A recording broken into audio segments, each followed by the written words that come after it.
Creating your own reality. Is it possible for me? I am Jennifer K. Hill, the Consciousness Architect, and I am here to tell you that it's not only possible, it's closer than you might think. Welcome to the show. Hello, friends, and welcome back for another episode of Regarding Consciousness. I am Jennifer K. Hill. It is my honor, my privilege, and my joy to get to bring to you brilliant thought leaders, entrepreneurs, scientists from around the world with the latest wisdom on consciousness. And today we couldn't ask for a better expert than Shamini Jain, who is joining us today. And she is not only a best-selling, award-winning author, but Dr. Shamini Jain is a scientist, social entrepreneur, and founder and CEO of the Consciousness and Healing Institute called CHI, which is a collaborative accelerator connecting scientists, health practitioners, educators, artists to help lead humanity to heal ourselves.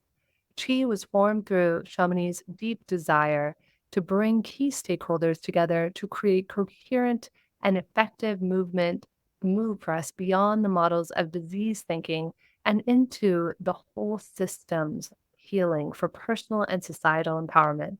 She also serves as adjunct faculty at UC San Diego and is a member of UC San Diego's Center for Integrative Medicine.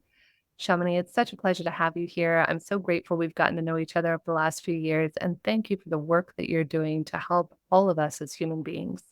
Thank you, Jen. It's my pleasure and honor, and I'm so excited for our conversation today. Yeah, so tell us about this. I know if people are familiar with your work from when you were a little girl, you felt impassioned to bring consciousness, to understand consciousness and the greater meaning of what it meant to heal. And here you've spent the last several decades studying this as an adult. How did this evolution come? When were you a child and you just had this aha moment of this was your purpose?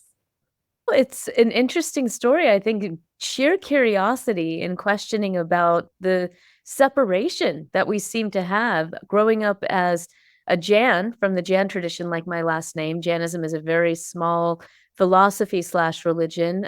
Maybe 1% of the world's population is Jan. Most of them are in India. Our biggest tenet is nonviolence or ahimsa. So I grew up with these precepts. I still consider Jainism very much my spiritual home and just an avid reader from when I was a kid. So I would be picking up these books called like Easy Journey to Other Planets alongside my mom's Cosmo magazines. And I was like, how do these things connect? Part of it is this is a wild universe that we're living in. So as I was reading these texts that were written by Jan monks, mostly, they were like secondary texts of the original texts. They were speaking about the far reaches of consciousness that at our core, we are unbounded, that we are fully connected with everything in the universe, that these practices like yoga and meditation could bring us into awareness of unbounded consciousness and even easy journey to other planets. So I'm reading this and I'm going to school here in the South, in South Carolina, in the United States. And when we weren't talking about any of that, but all my friends were Baptist Christian. And here I was a Jan. And so right away, we were just enjoying learning about each other's faith and our philosophies. They asked a lot of questions. Why do you guys worship cows? We don't really. Let me explain what that's about. And I would go to church with them. So there were some spaces where we could talk about our spiritual life and spiritual experiences. But as I continued to grow up in the Western world and the education system, I realized that when we talked about health, we mostly only talked about it in the physical. And in fact, even talking about things like emotions and how they affected our health was still considered new agey back in the 80s and 90s. So when I found myself as an undergraduate at Columbia University in the newly minted major of neuroscience and behavior, what they were teaching us at that point was that the brain didn't change after age 7, which of course now we know to be totally false.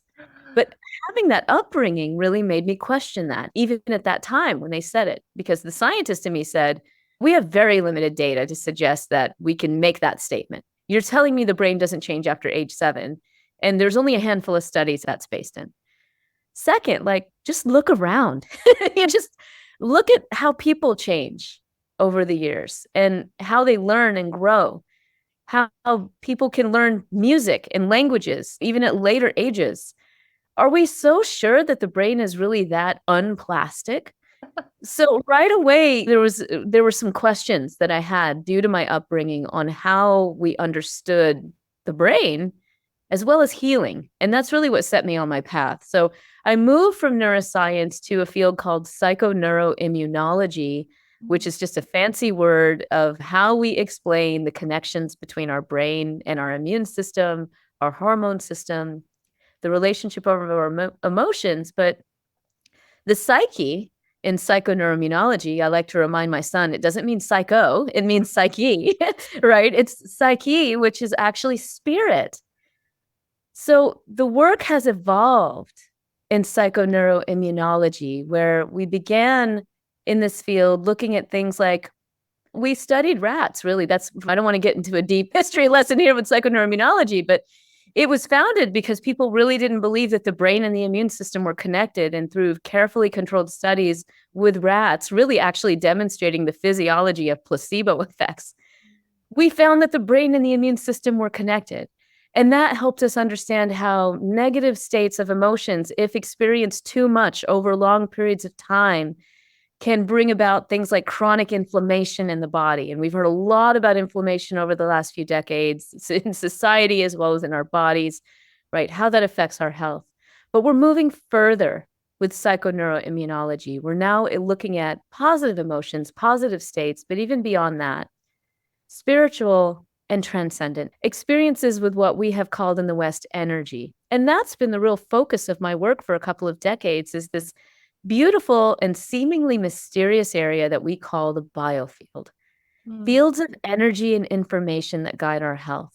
What is that bidirectional conduit by which consciousness can influence our health mentally, emotionally, and even in the physical body? Myself and many scientists in our fold in the Consciousness and Healing Initiative believe that this area of the biofield has great promise. It's an extension of psychoneuroimmunology because now we can look at the shifts that happen energetically in response to meditation, Tai Chi, but also things like energy healing and even bioelectromagnetic devices. We can study the energy shifts in a person and understand in cells and animals, by the way, and see how the resulting shifts in physiology manifest. So it's a very exciting area of study because we're getting closer and closer to understanding how our consciousness and how we show up energetically and how we intake energy can actually affect our personal health, our interpersonal health, and even the relationship with us and the planet. So I'll stop there. You can see that I have a lot of enthusiasm for how science is evolving. It's really a very important language for us at this time, the scientific language, and to utilize science in this direction where we're rediscovering our spiritual nature. It's such important work that you're doing, Shamini, and that the scientists of the world are doing to help us understand that we're not just this fixed material being that's going to have fixed responses, that we're a part of everything and everything is a part of us. I remember an early interview I did with Deepak Chopra where he said, if enough of us healed the microbiome of our gut, we would heal the ecosystem and the planet. And we're all these intra-related beings interacting with one another. And if you look at the three brain system, where you have the amygdala and then the limbic brain, of course, the higher functioning brain, for many years, it did suit us to know, okay, tiger, I need to run and survive and protect my family.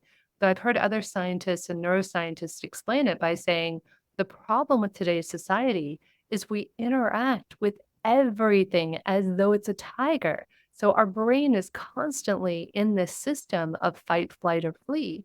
And then that leads us to different somatic experiences. I know I've experienced it physiologically most of my whole life. We were just talking on the call before this about how I would not have been able to give a speech a few weeks ago if it hadn't been for an extraordinary set of energy healers who helped me to have the strength to stand on stage.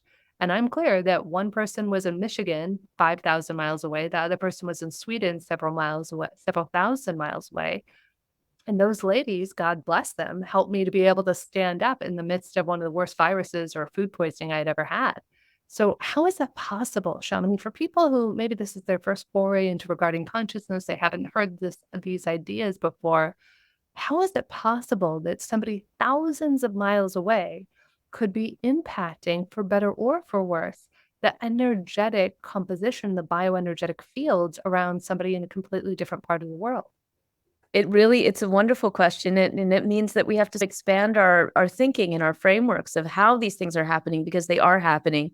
And Jen, is in my book, I recount a beautiful story of a similar and really profound experience of a particular young woman named Mira, who, long story short, found herself diagnosed with an inoperable brain tumor and became healed by a healer who was thousands of miles away in Tel Aviv. You know what? We have lots of, she's actually in our upcoming documentary, The Energy That Heals, because the good news is has not only recovered, she's a leading example of healing in so many ways. She's now, I think, 22 years old. So she's just one example. And there are many studies where we're looking at what we call energy healing at a distance. One of the reasons why we use the term biofield is because we're understanding that these are field effects. And again, I go into all of this in my book. For those data heads, this book goes into ancient philosophy. It has about 600 peer-reviewed published references in really good journals on all the energy healing studies, as well as studies in mind, body, spirit healing.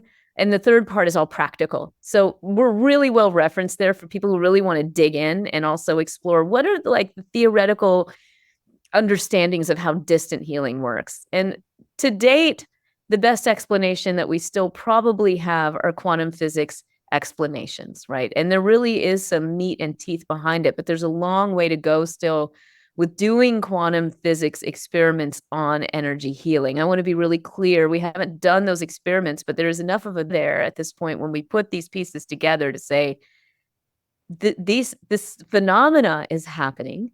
Distant healing is happening. There are published studies showing that distant healing is happening not just in people, but in animal models, in profound ways that matter, including reducing the spread of cancer in the body of mice who were injected with cancer. These are studies that we would develop in the same way that we would to look at a drug, only in these studies we're looking at energy healing both in person and at a distance. So there's no question that there is a phenomena. How we understand that is from a layperson understanding is to understand that the biofield, one of the key things about the biofield that is so wonderful, and I want to tie back to what you were saying about trauma and a lack of a sense of safety, because this is the other promise that I think these energy healing studies are bringing us. First, these distant healing phenomena help us understand that we're really not separate. My quote, biofield extends out to the universe. That's what the practitioners say, at least. And that's how they're working with it when they tune into a person. They can tune into the field even at a distance because the field is infinite and we are all connected through the field. So, with training and experience and permission, we can tune into another person and actually help foster the inner healing. The other really important thing we need to know that healers say is that I'm not doing the healing. This isn't about somebody getting into your field and shaping it and moving it in ways. Some people get real skeeved out about that. I don't, I don't want someone in my field. Thank you very much. No healer works without permission. And all healers tell me the same thing. Shamini, I'm not doing the healing. Person is doing their healing. What I am doing is, with their permission, getting in there to feel into the field and feel whether there may be blockages that are preventing them from accessing their spiritual core, whether they call it soul, God, earth, whatever. This is the aspect of the field that they connect with so that the person comes into a greater contact again with their unencumbered, fully present self. And that process, the connection of a person with their spirit soul, with the core God consciousness of who they are, that's where the healing takes place. And that is ultimately up to the recipient. We get to decide what our healing looks like. We get help along the way from healing practitioners. And Jen, I just want to mention this. This is really important and relevant for today's times and related to what you were talking about with these three aspects of the brain, in the sense that Yes, evolutionarily, we developed ways to survive and fight, flee, freeze, right? I just had a recent wonderful connection with Steve Porges, the father of polyvagal theory, and his wife, Sue Carter, the mother of oxytocin research. They gave a beautiful presentation recently in Boston. They're incredible lights in the research field, and you can see how much they want their work to have impact in the world today. We are all constantly being barraged by stimuli, media, and real happenings that make us constantly feel like we're under threat. So our threat physiology, like you say, is highly engaged. And when we look again at these energy healing studies and these other contemplative and spiritual practices, what we know from the data is that they induce a profound sense of safety Mm. and connection. One of the studies that I published was a study looking at energy healing with guided imagery for profound levels of PTSD in active duty military. And what we found, Jen, in just 3 short weeks of delivering these interventions to them in the military setting at Camp Pendleton in Mm. California, was that, and it was couched as a stress reduction study, right? One of the things is we don't want to keep pathologizing people about their trauma. Like, we live in a traumatic world. I think we can all agree with that.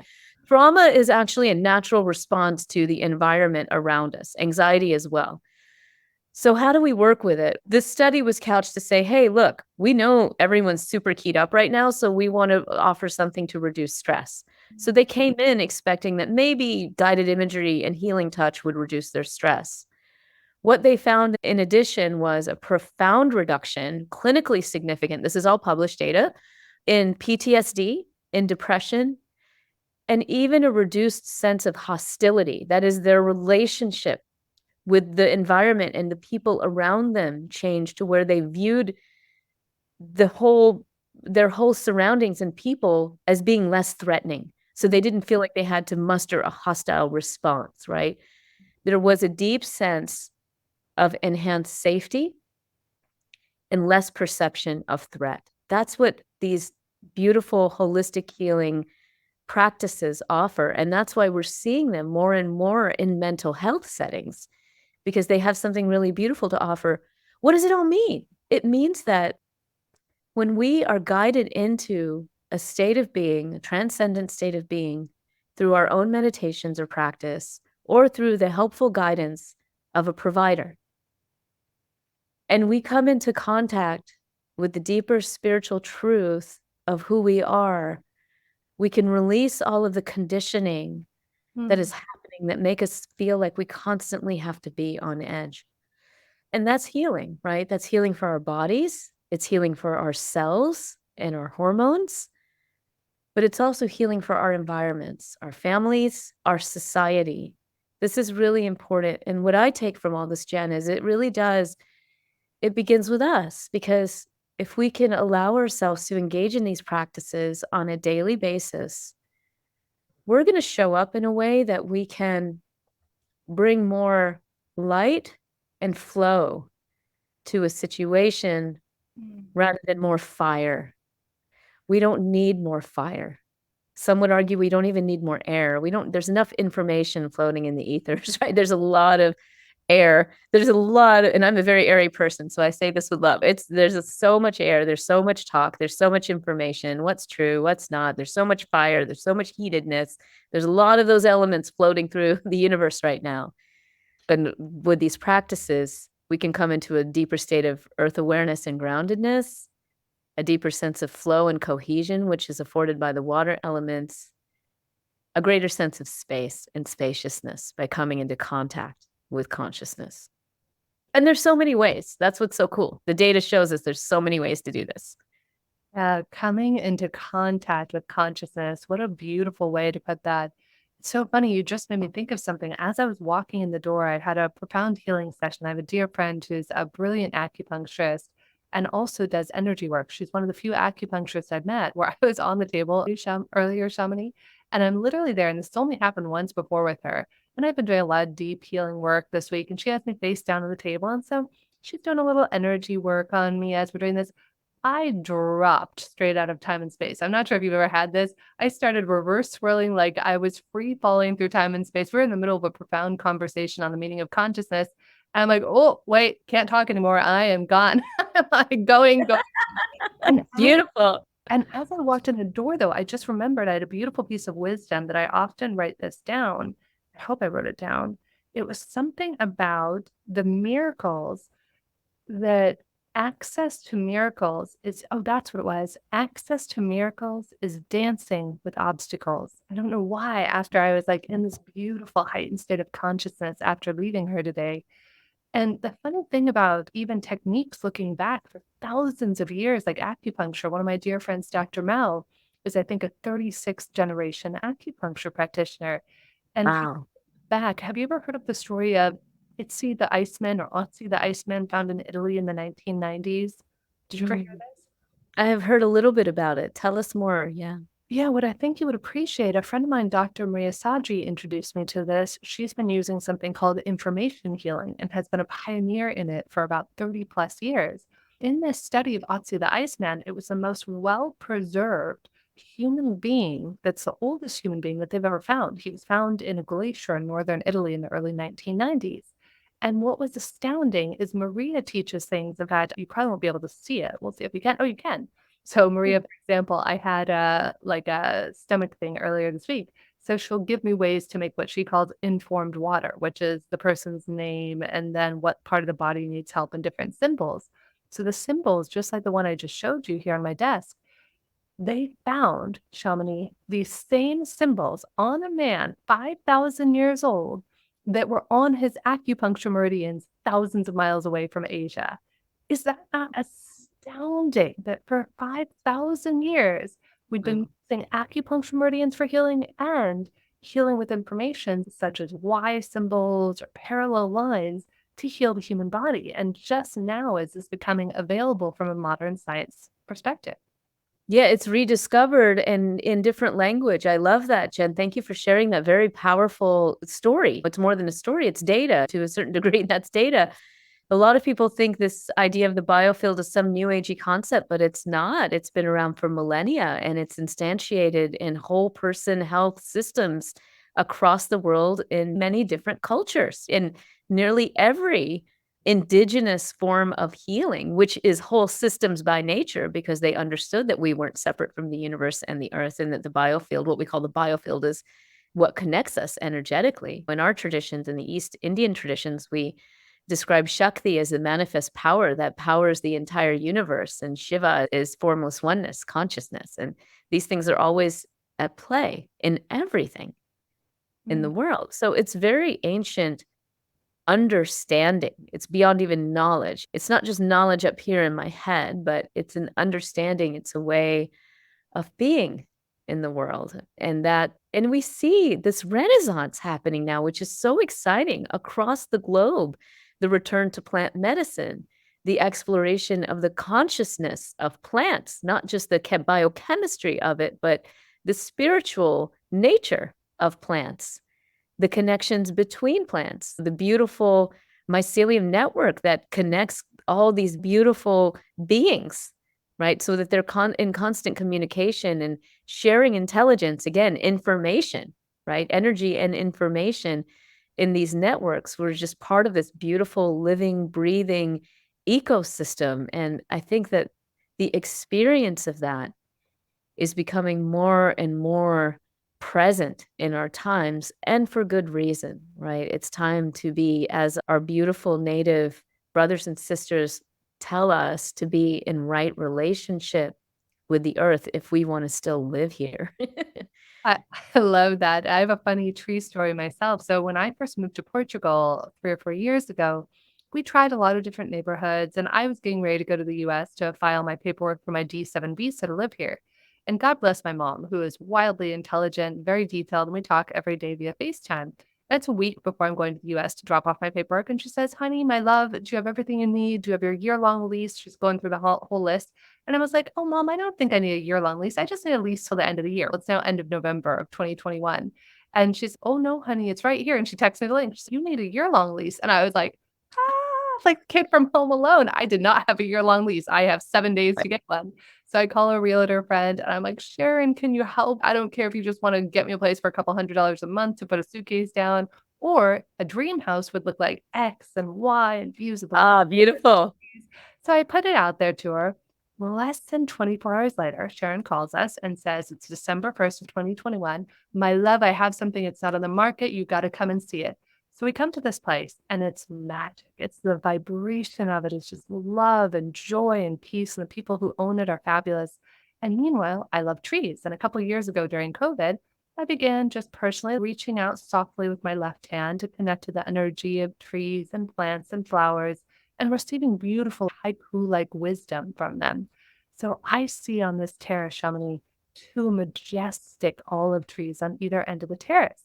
So I walk over to the tree on the left, and I don't think anybody's looking. Everybody's inside, occupied with themselves, a murky day out.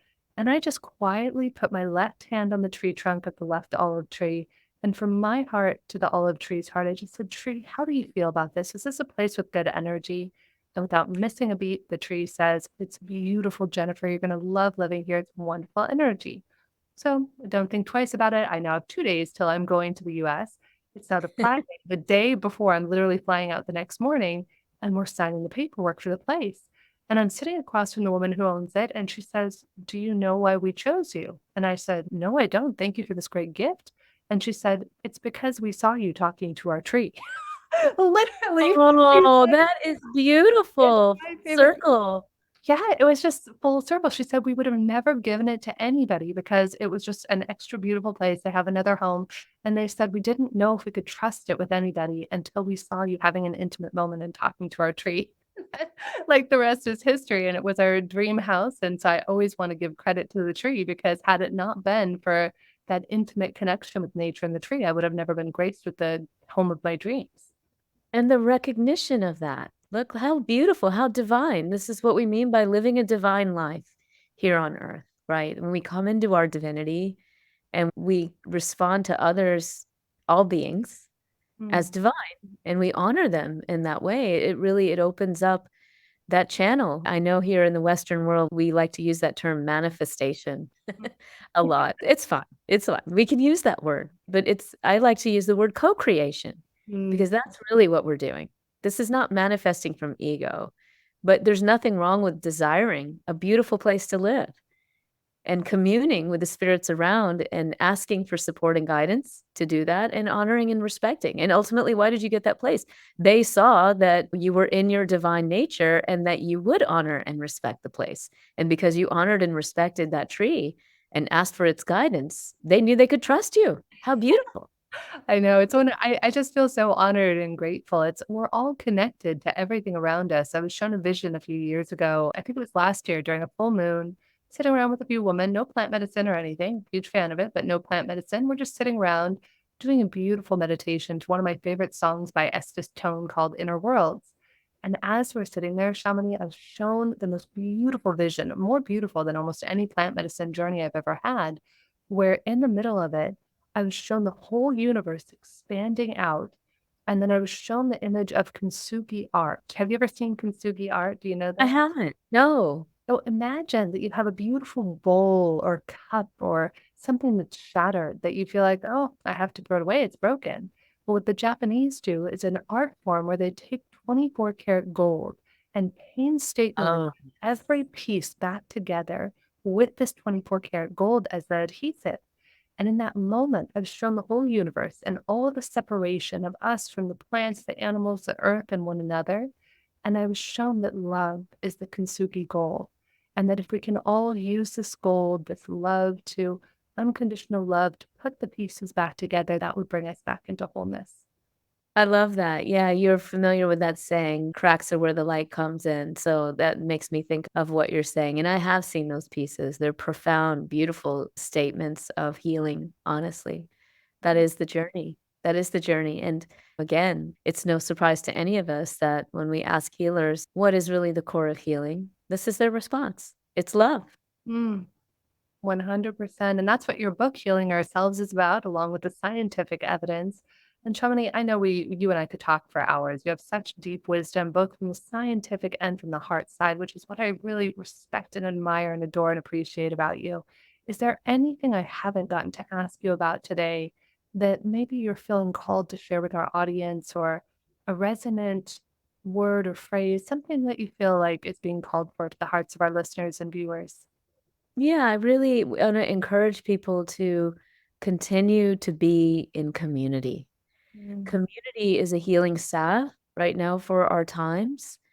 And it's not about, again, the data shows us that it's not necessarily about the number, it's the quality. Connection heals. That is huge. And as you've opened the door for us, Jen, connection is with us and other humans, but it's also with nature. During these times that are turbulent, they're turbulent times. Find your stability and your flow in beautiful connection with yourself as well as with nature.